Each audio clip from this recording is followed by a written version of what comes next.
ಮೂರ್ತಿ ಅವ್ರಿಗೆ ನಾನು ನಿಲ್ಲಿಸಿದೆ ಅಲ್ಲಿಗೆ. Yes please sir. ಈ ಕಾಂಗ್ರೆಸ್ ನಾಯಕರ ಇವತ್ತಿನ ಚುನಾವಣಾ ಸಂದರ್ಭದಲ್ಲಿ ನಾವು ಈ ದೇಶದ ಅತ್ಯುನ್ನತ ಸೆಕ್ಯುಲರ್ ಪಾರ್ಟಿ ನಮ್ದು ಅಂತಾರೆ. ಯಾಕೆ ಜಾತಿ ಮೇಲೆ ಇಷ್ಟೊಂದು ವ್ಯಾಮೋಹ? ಒಂದ್ ಕಡೆ ಹೋಗ್ತಾರೆ ಮುಸಲ್ಮಾನರು ನಮಗೆ ಮುಸಲ್ಮಾನರಾಗಿ ಹುಡ್ತೀನಿ ನಾನು ಅಂತ ದೇವೇಗೌಡರು ಫಸ್ಟ್ ಹೇಳಿದ್ರು, ಅದಕ್ಕೆ ಆಕ್ಷೇಪ ಇತ್ತು. ಸಿದ್ದರಾಮಯ್ಯನವ್ರದ್ದು, ನಿಮ್ದಲ್ಲ, ನಟರಾಜ್ ಗೌಡ್ರು ನಿಮ್ದಿರಲ್ಲ ಬಿಡಿ, ಗೊತ್ತು ನಿಮ್ಗೆ ದೇವೇಗೌಡರು ಕಂಡ್ರೆ ಪ್ರೀತಿ ನಿಮ್ಗಿರಲ್ಲ. ಒಂದ್ ನಿಮಿಷ ಕೇಳಿ, ನಿಮಗಿರಲ್ಲ. ಸಿದ್ದರಾಮಯ್ಯನವ್ರಿಗಿತ್ತು. ಸಿದ್ದರಾಮಯ್ಯನವರು ಪದೇ ಪದೇ ಹೇಳ್ತಿದ್ರು, ಈ ಮುಂದಿನ ಜನ್ಮದಲ್ಲ ಮುಸ್ಲಿಮಾನ್ ದೇವೇಗೌಡರು ಹೇಳಿದ್ರು. ಮೊನ್ನೆ ನೀವೇನ್ ಹೇಳಿದ್ರಿ? ಸಿದ್ದರಾಮಯ್ಯನವರು ಇರ್ಲಿ, ನಾನ್ ಕೇಳೋದು ಈ ಸೆಕ್ಯುಲರ್, ಅದಕ್ಕೆ ನೀವು ನಟರಾಜ್ ಗೌಡ್ರು ತಪ್ಪು ಅಂತ ಹೇಳಲ್ಲ ಅಂತ ಗೊತ್ತು ಅಂತ ಹೇಳಿದ್ನಲ್ಲ. ಕಾಂಗ್ರೆಸ್ ಹೇಳಲ್ಲ, ಸಿದ್ದರಾಮಯ್ಯನವರು ಹೇಳ್ತಿದ್ದಾರೆ ತಪ್ಪು ಅಂತ. ಹಾಗಾಗಿ ಸಿದ್ದರಾಮಯ್ಯನವರು ಈ ಸೆಕ್ಯುಲರ್ ಪಾರ್ಟಿ ಅನ್ಸ್ಕೊಂಡಿರ್ತಕ್ಕಂಥ ಕಾಂಗ್ರೆಸ್ಸು, ಅಥವಾ ನೀವು ಯಾವ ಸೆಕ್ಯುಲರ್ ಗೊತ್ತಿಲ್ಲ ನಂಗೆ, ನೀವೇ ಹೇಳ್ಕೋಬೇಕು. ಒಂದೊಂದು ಜಾತಿಗೂ ಒಂದೊಂದು ಹುಡ್ಕೊಂಡು ನೀವು ಓಟ್ ಕೇಳ್ತಾ ಹೋದ್ರೆ ಪಾಪ ಬೇರೆಯವ್ರ ಕತೆ ಏನು? ಅಂದ್ರೆ ಬರೀ ಒಕ್ಕಲಿಗರು ಓಟ್ ಹಾಕಿದ್ರೆ ಗೆದ್ಬಿಡ್ತೀರಾ ನೀವು? ನಾನು ಕೇಳೋದು ಜೆಡಿಎಸ್ ಗೆಲ್ಲುತ್ತಾ? ಅಲ್ಲ, ಗೊತ್ತು, ನಾವ್ ಹೇಳಿಲ್ಲಪ್ಪ, ನಾವೆಲ್ಲೂ ಬರೀ ಒಕ್ಕಲಿಗರು ಓಟ್ ಹಾಕಿ ನಮ್ಗೆ ಒಕ್ಕಲಿಗರು ಮತ ಬೇಕು ಅಂತ ನಾವೆಲ್ಲೂ ಹೇಳಿಲ್ಲ. ನೀವು ಮಾತಾಡುವಾಗ ದಯವಿಟ್ಟು ನಿಮ್ಗೆ ಹೇಳಿದೆ ಅಷ್ಟೇ, ಮಾತಾಡಿ, ದಯಮಾಡಿ ಮಾತಾಡಿ. ಅದಕ್ಕೆ ನಾನು ಹೇಳ್ತಿರೋದು, ನೀವು ಮಾತಾಡೋ ಸುಮ್ಮನೆ ಏನ್ ಬಾಳ ಮಾತಾಡ್ರಿ, ನಾವೇನು ಸುಮ್ಮನೆ ಕೇಳಿಸ್ಕೊಂಡು ಪೂರಕವಾಗಿ ಆಯ್ತು. ಹಳೆ ಸರ್ಕಾರದ ಬೀಳಿಸೋ ವಿಚಾರನ ಮನೆ ಡಿ ಕೆ ಶಿವಕುಮಾರ್ ತೆಗೆದಿದ್ದಾರೆ. ಬಹಳ ಸಲ ಹೇಳ್ತಾ ಇದ್ದಿದ್ದೇನೆ, ಇವರು ಅಮೆರಿಕಾದಲ್ಲಿ ಹೋಗಿ ಕೂತ್ಕೊಂಡ್ಬಿಟ್ರು. ಅಮೆರಿಕಾದಲ್ಲಿ ಏನಕ್ಕೆ ಹೋಗಿದ್ರು? ಇದೇ ಸ್ವಾಮೀಜಿ ಅವರ ಅಮೆರಿಕಾದಲ್ಲಿ ಒಂದು ದೇವಸ್ಥಾನದ ಗುದ್ಲಿ ಪೂಜೆಗೆ ಹೋಗಿದ್ದಂಥದ್ದು ಕುಮಾರಸ್ವಾಮಿ ಅವರು. ಒಂದು ವಾರ, ಹೌದು, ಒಂದು ವಾರ ಕಾರ್ಯಕ್ರಮ ಇತ್ತು, ಹೋಗಿದ್ರು. ಅದಕ್ಕೇನ್ ಹೇಳಿದ್ರಿ? ಸ್ವಾಮೀಜಿ ಅಲ್ಲೋಗಿ ಕುತ್ಕೊಂಡ್ಬಿಟ್ಟಿದ್ರು, ಸ್ವಾಮೀಜಿ ಹತ್ರ ಹೋಗ್ಬಾರ್ದಿತ್ತು. ಇದೇ ಕಾಂಗ್ರೆಸ್ ನಾಯಕರು ಮೋದಿಯವ್ರ ಜೊತೆ ಸ್ವಾಮೀಜಿಯವ್ರ ಭೇಟಿ ಆದ್ರೆ, ಮೋದಿಯವರು ಅಮಿತ್ ಶಾ ಜೊತೆ ಸ್ವಾಮೀಜಿಯವ್ರ ಭೇಟಿ ಆದ್ರೆ, ಇದೇ ಕಾಂಗ್ರೆಸ್ ನಾಯಕರು ಸ್ವಾಮೀಜಿ ಬಿಜೆಪಿ ಸೇರ್ಕೊಂಡ್ಬಿಟ್ರಿ, ಸ್ವಾಮೀಜಿಯವ್ರು ನೆಕ್ಸ್ಟ್ ಮುಖ್ಯಮಂತ್ರಿ ಅಂತೀರಿ ಅಂತ ಮಾತಾಡಿದ್ದು ಕಾಂಗ್ರೆಸ್ ನಾಯಕರೇ. ಇದೇ ಶಿವಕುಮಾರ್, ಒಂದೇ ನಿಮಿಷ, ಇದೇ ಶಿವಕುಮಾರ್ ಅವರು ಮಠದಲ್ಲಿ ಒಕ್ಕಲಿಗರ ಸಂಘದ ಸಭೆನಲ್ಲಿ ನನಗೆ ಪೆನ್ನು ಪೇಪರ್ ಕೊಡಿ, ಇದೊಂದು ಅವಕಾಶ ಬಂದಿದೆ, ನಿಮ್ಮ ಎಲ್ಲ ಕೆಲಸಗಳಿಗೆ ಕಾರ್ಯಗಳಿಗೆ ಶಕ್ತಿ ತುಂಬುವಂತ ಕೆಲಸ ಹತ್ರ ಬರ್ತಾ ಇದೆ, ನನಗೆ ಪೆನ್ನು ಪೇಪರ್ ಕೊಡಿ ಅಂದ್ರು. ಜನ ಕೊಟ್ರು. ಪೆನ್ನು ಪೇಪರ್ ತಗೊಂಡು ಮಾಡಿದ್ದಾದ್ರು ಏನೋ, ಪೆನ್ನು ಪೇಪರ್ ತಗೊಂಡ್ರಿ, ನಿಮ್ಮನ್ನ ಸೈಡ್ ತೆಗೆದು ಪೆನ್ನು ಪೇಪರ್ ಮನೇಲಿ ಇಟ್ಕೊಳಪ್ಪ, ನಾನು ಬರೆಯೋಕ್ಕೆ ನನ್ನ ಹತ್ರ ಆಲ್ರೆಡಿ ಪೆನ್ನು ಪೇಪರ್ ಇದೆ ಅಂತೇಳಿ ಸಿದ್ದರಾಮಯ್ಯನವ್ರು ಬಂದು ಕೂತರು. ಅದು ಒಂದ್ ಕಡೆ ಮುಗ್ದೋಯ್ತು. DCM ಆದ್ರಿ, ಬೆಂಗಳೂರು ನಗರದ ಉಸ್ತುವಾರಿ ಮಂತ್ರಿ ಆಗಿದ್ದೀರಿ. ನೀವು ಆ 4% ರಿಸರ್ವೇಶನ್ ಅನ್ನ ಕೊಡಿ ಅಂತೇಳಿ ಮಠದ ಸ್ವಾಮೀಜಿಯವರು ಸೇರ್ಕೊಂಡಂಗೆ ಹೋರಾಟ ಸಮಿತಿ, ಒಕ್ಕಲಿಗರ ಸಂಘ ನಿಮಗೆ ಮನವಿ ಕೊಟ್ಟು ಸಾಕಾಗಿದೆಯಲ್ಲ ಸಮೇ. ಮೊನ್ನೆ ಶಿವಕುಮಾರ್ ಅವರೇ ಏನ್ ಮಾಡಕ್ ಕೊಟ್ಟಿದ್ದೀರಿ? ಒಂದೇ ನಿಮಿಷ ಕಾಂತರಾಜ್ ವರದಿಯ ವಿರುದ್ಧ ಅವೈಜ್ಞಾನಿಕವಾಗಿ ಆಗಿದೆ ಅಂತ ಹೇಳಿ ತೀರ್ಮಾನ ಮಾಡಿ ಎಲ್ಲ ಶಾಸಕರು ಸೈನ್ ಹಾಕಿದ್ರು ಕೂಡ ಮೊನ್ನೆ ಡಿ ಕೆ ಶಿವಕುಮಾರ್ 1 ತಿಂಗಳಾದ್ರೂ ಸೈನ್ ಹಾಕಿರ್ಲಿಲ್ಲ. ಸ್ವಾಮೀಜಿಯವರು ಫೋನ್ ಮಾಡಿ ಹೇಳಿದ ಮೇಲೆ ಸೈನ್ ಹಾಕಿದ್ರು. ಕೋರ್ಟ್ಗೆ ಹೋಗ್ರಾವ್, ಇದೇ ವರ್ಡ್ ಒಕ್ಕಲಿಗರ ಸಂಘದ ಮೀಟಿಂಗ್ ಅಲ್ಲಿ, ಕೋರ್ಟ್ಗೆ ಹೋಗ್ರಿ, ನಾವು ಮಾಡೋಕ್ಕಾಗಲ್ಲ, ಇದೇ ವರ್ಡ್. ಇನ್ನೂ ಒಂದು ಹೆಜ್ಜೆ ಮುಂದಕ್ಕೆ ಹೋಗಿ ಹೇಳೋದಾದ್ರೆ, ಈ ಒಕ್ಕಲಿಗ ಕಾಂಗ್ರೆಸ್ ಶಾಸಕರು ಇನ್ನೂ ಇಬ್ರು ಆ ವರದಿಗೆ ಸೈನ್ ಹಾಕಿಲ್ಲ. ಒಂದು ಪಿರಿಯಾಪಟ್ಟಣ ವೆಂಕಟೇಶ್, ಒಂದು ಕೃಷ್ಣ ಬೈರೇಗೌಡ. ಏನ್ ನಿಮ್ ಅರ್ಥ ಹಂಗಾರೆ? ನೀವು ಇಲ್ಲಿ ಒಕ್ಕಲಿಗರ ಜನಕ್ಕೆ ಬಂದು ನಮಗೆ ಮತ ಕೊಡಿ, ಶಕ್ತಿ ತುಂಬಿ, ಶಕ್ತಿ ಕೊಟ್ರೆ ಏನ್ ಮಾಡ್ತೀರಿ?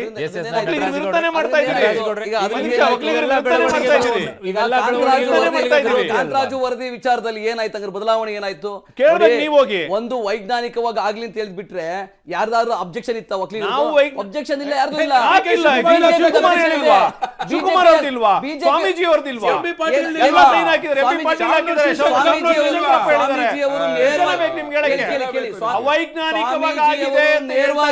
ಸ್ವಾಮೀಜಿ ಅವರು ನೇರವಾಗಿ ಹೇಳಿದ್ದಾರೆ, ನಾವು ಜಾತಿ ಜನಗಣತಿ ಪರವಾಗಿದ್ದೇನೆ. ಇದು ಸ್ವಾಮೀಜಿ ಅವರು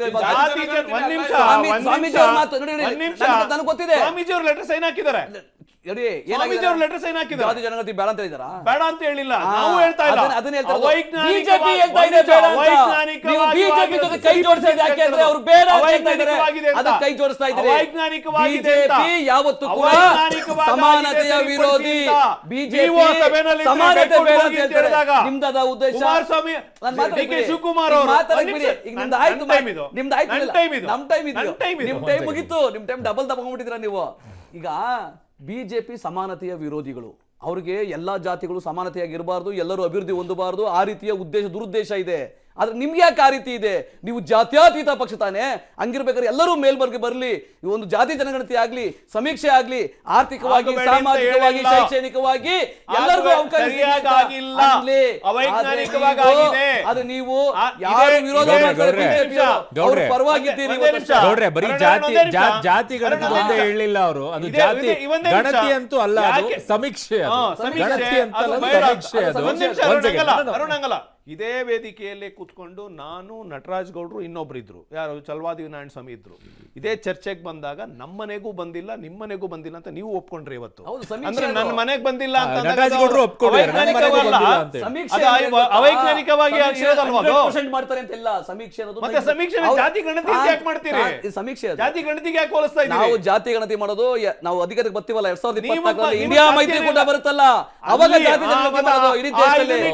ಇದು ಸಮೀಕ್ಷೆ, ಇದು ಶೈಕ್ಷಣಿಕ ಸಾಮಾಜಿಕ ಸಮೀಕ್ಷೆ. ಸಬ್ಜೆಕ್ಟ್ ಬೇರೆ ಕಡೆಗೆ ಹೋಗುತ್ತೆ, ನಟರಾಜ್ ಗೌಡ್ರೆ ಅವರು ಕೇವಲ ಜಾತಿ ಸಮೀಕ್ಷೆ ವಿಚಾರದಷ್ಟೇ ಹೇಳಿಲ್ಲ ಅವರು. ಇನ್ನುಳಿದಂತ ಹಲವು ಎಕ್ಸಾಂಪಲ್ ಗಳನ್ನ ಒಕ್ಕಲಿಗರಿಗೆ ಹೇಗೆ ನೀವು ಅನ್ಯಾಯ ಮಾಡಿದಿರಾ ಕಾಂಗ್ರೆಸ್ನವರು ಅನ್ನುವಂಥದ್ದು ಎಕ್ಸಾಂಪಲ್ ಕೊಡ್ಕೊಂಡು.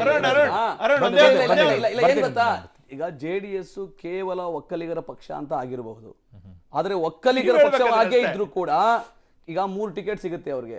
3 ಟಿಕೆಟ್ ಸಿಕ್ಕಿದ್ರೆ ಅದ್ರೊಳಗೆ ಬೆಂಗಳೂರು ಗ್ರಾಮಾಂತರ, ಹಾಸನ, ತುಮಕೂರು ಎಲ್ಲೂ ಒಕ್ಕಲಿಗರಷ್ಟೇ ಓಟ್ ಹಾಕಿ ಅಂತ ಎಲ್ಲೂ ಕೇಳಿ. ಅವ್ರಿಗೆ ಬರೀ ಒಕ್ಕಲಿಗರೇ ಇಲ್ಲಿವರೆಗೂ ಬೆಂಬಲ ಇದ್ದದ್ದು. ಈ ಬಾರಿ ಕೂಡ ಒಕ್ಕಲಿಗರಲ್ಲದೆ ಬೇರೆ ಯಾರು ಮತಗಳನ್ನ ಹಾಕ್ತಾ ಇಲ್ಲ ಅನ್ನೋ ಉದ್ದೇಶಕ್ಕೋಸ್ಕರನೇ ಅವ್ರೇನ್ ಮಾಡಿದ್ದಾರೆ ಇವಾಗಾದ್ರೆ ಬಿಜೆಪಿ ಜೊತೆ ಕೈ ಜೋಡಿಸಿದ್ದಾರೆ. ಬಿಜೆಪಿ ಜೊತೆ ಕೈ ಜೋಡಿಸಿದ್ರೇನು? ಬಿಜೆಪಿಯಿಂದ ಮತಗಳು ಬರ್ತವಾ? ಇಲ್ಲ.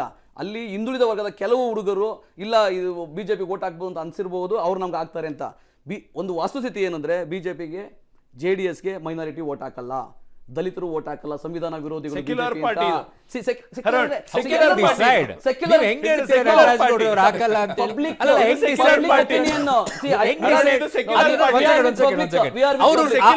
ಆ ರೀತಿ ವೋಟ್ ಹಾಕ್ಲಾರ್ದೇನೆ ಕೇಂದ್ರದಲ್ಲಿ ಕಳೆದ 10 ವರ್ಷದಿಂದ ಪ್ರಧಾನಿ ಮೋದಿ ಅವರು ಇಲ್ಲೋಕ್ ಸಾಧ್ಯ ಆಗ್ತಿತ್ತು. ಈ ಬಾರಿ ಬದಲಾವಣೆ ಇದೆ. ಸೆಕ್ಯುಲರ್ ಪಾರ್ಟಿ ಇದ್ರೆ ಎಲ್ಲಾ ಸಮುದಾಯಗಳನ್ನ, ಎಲ್ಲಾ ಜಾತಿ ಜನಾಂಗ ಡಿವೈಡ್ ಮಾಡೋದಲ್ಲ ಬಿಜೆಪಿ. ಒಂದ್ ನಿಮಿಷ, ನೀವು ಜಾತಿಯ ಆಧಾರದ ಮೇಲೆ ರಾಜಕೀಯ ಮಾಡೇ ಇಲ್ವಾ? ಲಿಂಗಾಯತರ ವಿಚಾರದಲ್ಲಿ ನೀವು ಆಟ ಆಡುವಂತದ್ದು ಇಲ್ವಾ? ಸಿಟಿ ರವಿ ರಾಜ್ಯಾಧ್ಯಕ್ಷ ಕೊಡ್ಲಿಲ್ಲ ಪಾಪ. ಕೇಳಿಸ್ಕೊಳ್ರಿ, ಆಯ್ತು ಕೇಳಿಸ್ಕೊಳ್ರಿ. ಇಲ್ಲಾದ್ರೆ ಸಮಾನತೆ ನೀವು ಮಾತಾಡ್ಲಿಲ್ವಲ್ರಿ? ಕೇಳಿಸ್ಕೊಳ್ಳಿ. ನೀವು ಮಾತಾಡಿ ಶುರು ಮಾಡಿ, ಮಾತಾಡಿಲ್ಲ.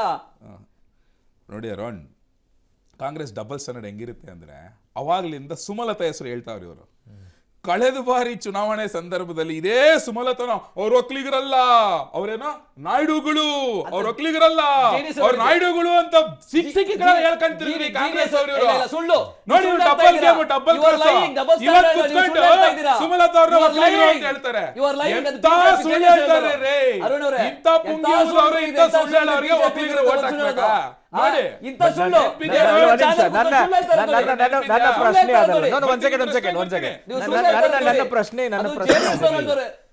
ಒಕ್ಕಲಿಗರ ಕಾರ್ಡ್ ಅನ್ನ ಅವ್ರು ಪ್ಲೇ ಮಾಡೋದ್ರ, ಲಿಂಗಾಯತ್ ಕಾರ್ಡ್ ನೀವು ಪ್ಲೇ ಮಾಡಲ್ಲ. ನಾವ್ ಯಾವತ್ತು ಈ ರೀತಿ ಒಂದು ಮಠದ ಸ್ವಾಮೀಜಿ ಅವ್ರನ್ನ ಬಳಸ್ಕೊಂಡು ನೀವ್ ಅವ್ರನ್ನ ಹಂಗ್ ಕೇಳಿ ಇವ್ರನ್ನ ಹಿಂಗ್ ಕೇಳಿ ಅನ್ನೋ ಅಂತ ಒಂದು ರಾಜಕೀಯ ನಾವ್ ಯಾವತ್ತು ಮಾಡಿಲ್ಲ, ಮಾಡೋದು ಇಲ್ಲ.